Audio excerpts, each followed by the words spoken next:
So today we are going to talk about the parts of a book. And some of you might already know what some parts of a book are. So first, we have this whole page. This is called the front cover. The front cover is the front of the book. And now we're gonna flip it over. And what do you think this is called? The back of the book is called the back cover. Okay, so let's talk a little bit more about the front. So I see a bunch of words up here. Does anyone know what this is called? I'll read it. It says, Alexander and the terrible, horrible, no good, very bad day. What is that called? It's the title. Good. And then we also have these words right here. It says Judith, Viorst. I sounded that out. I wasn't sure how to say it. So, what is that called? This is the author, right? Every book has an author. And what does the author do? The author writes all of the words. Good job. And then we also have in this itty bitty letters, it says illustrated by Crux. An illustrator is somebody that does what? Somebody that draws the pictures. Good. So we have the title. We have the author.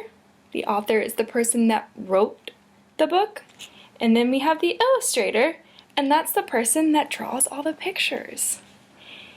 And now let's flip it over. Take a look at the back. I see some words here. I'm going to read them for you and we'll think about what this actually does for us. Alexander wakes up with gum in his hair. His best friend is mean to him. He has to eat lima beans for dinner. And there's kissing on the TV. For Alexander, it's a terrible, horrible, no good, very bad day. So on the back cover, these words tell us about what the book is going to be about. And we also see a picture here and a picture here. Okay, so we're going to go over it one more time. We have the front cover. We see the title, the author, the illustrator,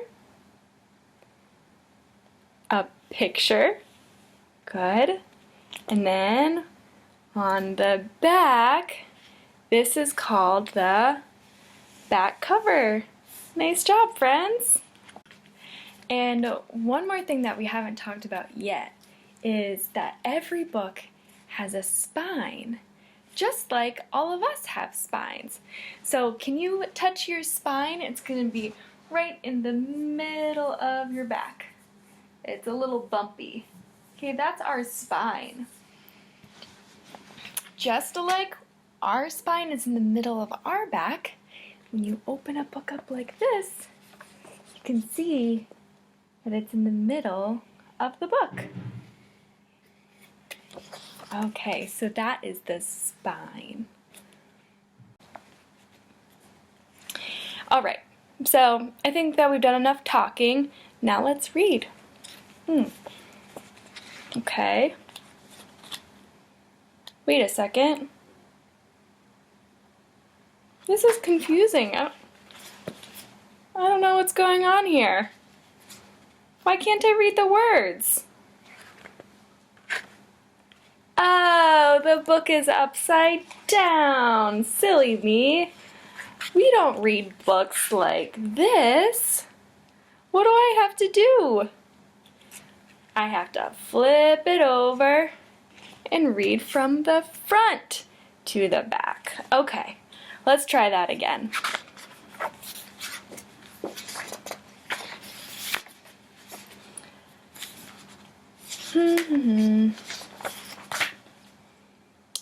On the way downstairs, the elevator door closed on my foot, and while we were waiting for my mom...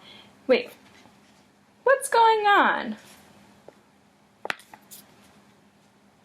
Oh, I skipped a bunch of pages. I have to be more careful next time, huh? So I'm gonna turn all the way back to the front, and I'm gonna open one page at a time. That way I don't skip any pages, right? Oh, look, I just noticed that I'm seeing the title again. I also see the author and the illustrator. So this is called the title page. Okay, the title page is right inside the book before we start reading the story. Okay, one page at a time. Okay, everybody, so you have been sitting for a long time and you've been using some really good listening ears and doing such a great job thinking, so we're gonna stand up and get our wiggles out, okay? So stand up and we're gonna shake and let's spin around 3 times. Ready? 1, 2, 3. Reach up to the sky. Wiggle your fingers. Touch your toes. Do some stretches. Reach to the side. Reach to the other side. Okay, so now that our body is all wiggled out, we're gonna wiggle out our lips. So breathe in like this, and breathe out like this. Ready? Okay, let's do that 2 more times. Breathe in, and breathe out. Breathe in, and breathe out. Okay, I think we're all wiggled out and ready to do some more listening. So we're going to get started on our book. One more thing that I like to do before I read a book is make a prediction. Now, a prediction is a guess that you make about what you think is going to happen in the book. So how do we make a prediction? One way is we can get an idea of what the book is going to be about by looking at the pictures. So here's our picture. What do you notice? Look at his face, his arms. You can see they're crossed. Kind of has a grumpy face. His room kind of looks like it's a big mess right now. And we know also by looking at the title, Alexander and the Terrible, Horrible, No Good, Very Bad Day. We know that he's not going to have a very good day, right? So my prediction is that he's not going to have a very good day, but it's going to get better at the end. What's your prediction? Keep it up here and we'll come back to it when we're done reading. All right, here we go. I went to sleep with gum in my mouth, and now there's gum in my hair. When I got out of bed this morning, I tripped on the skateboard, and by mistake, I dropped my sweater in the sink while the water was running, and I could tell it was going to be a terrible, horrible, no good, very bad day.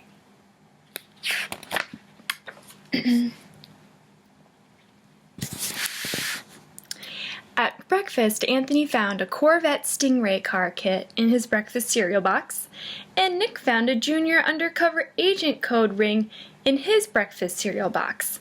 But in my breakfast cereal box, all I found was breakfast cereal.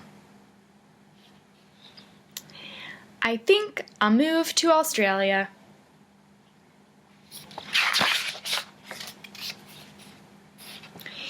In the carpool, Mrs. Gibson let Becky have a seat by the window.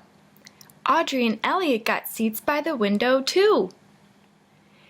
I said I was being scrunched. I said I was being smushed. I said if I don't get a seat by the window, I am going to be car sick. Not one answer. I could tell it was going to be a terrible, horrible, no good, very bad day.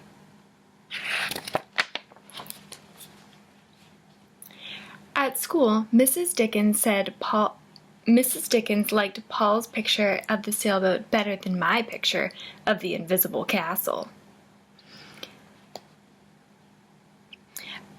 At singing time, she said I sang too loud. At counting time, she said I left out 16. Who needs 16? I could tell it was going to be a terrible, horrible, no good, very bad day. I could tell because Paul said I wasn't his best friend anymore. He said that Philip Parker was his best friend and that Albert Mayo was his next best friend, and that I was only his third best friend. I hope the next time you get a double-decker strawberry ice cream cone, the ice cream falls apart and it lands in Australia. Those weren't very kind words.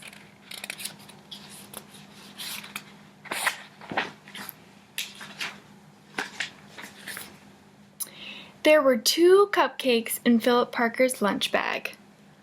1, 2. Albert got a Hershey bar and almonds, and Paul's mother gave him a piece of Jelly Roll that had little coconut sprinkles on top.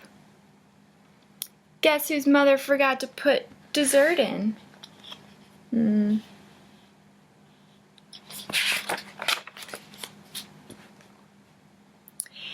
That's what it was, because after school, my mom took us all to the dentist, and Dr. Fields found a cavity just in me. Come back next week and I'll fix it, said Dr. Fields. Next week? I said I'm going to be in Australia.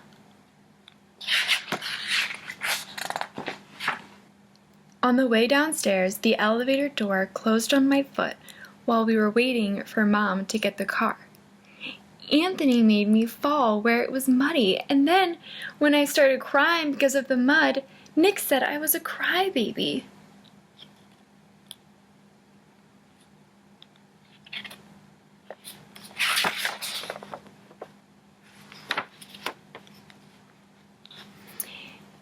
And while I pushed Nick for saying crybaby, my mom came back with the car and scolded me for being muddy and fighting. I'm having a terrible, horrible, no good, very bad day. I told everybody. No one even answered.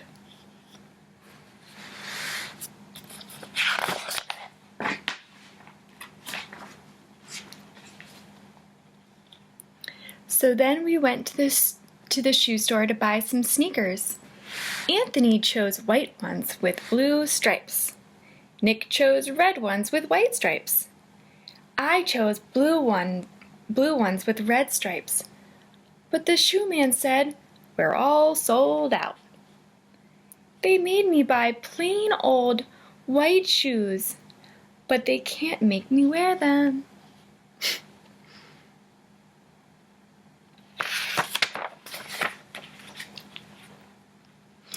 When we picked up my dad at his office, he said I couldn't play with the copying machine, but I forgot. He also said to watch out for the books on his desk, and I was careful as could be, except for my elbow. He also said, don't fool around with his phone. But I think I called Australia. My dad said, please don't pick him up anymore. It was a terrible, horrible, no good, very bad day.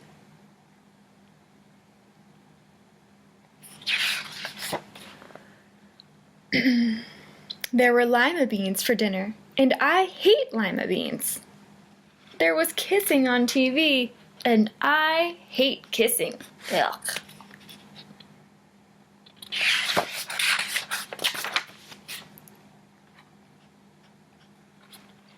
My bath was too hot. I got soap in my eyes. My marble went down the drain. And I had to wear my railroad pajamas, and I hate my railroad pajamas. When I went to bed, Nick took back the pillow he said I could keep, and the Mickey Mouse nightlight burned out, and I bit my tongue. The cat wants to sleep with Anthony, not me. It has been a terrible, horrible, no good, very bad day. My mom says some days are like that.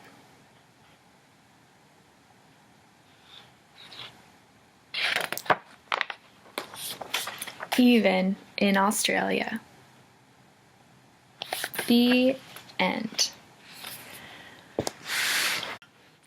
Okay, so now let's think back to the beginning when we made our predictions, when we tried to guess what was going to happen in the book. Now, my prediction was that he was going to have a really bad day, but at the end of the book, it was going to get a lot better and he was going to have a good day. But did that happen? No, not really. He had a bad day the whole day, all the way till he went to sleep. And that's okay, sometimes our predictions are wrong. I really did like this book though, because sometimes our days don't get better. Sometimes they're bad the whole time. And then when we go to sleep, we wake up and it's a brand new day and we can start all over. All right, friends. So I hope that you really liked the story, and I will see you next time. Bye!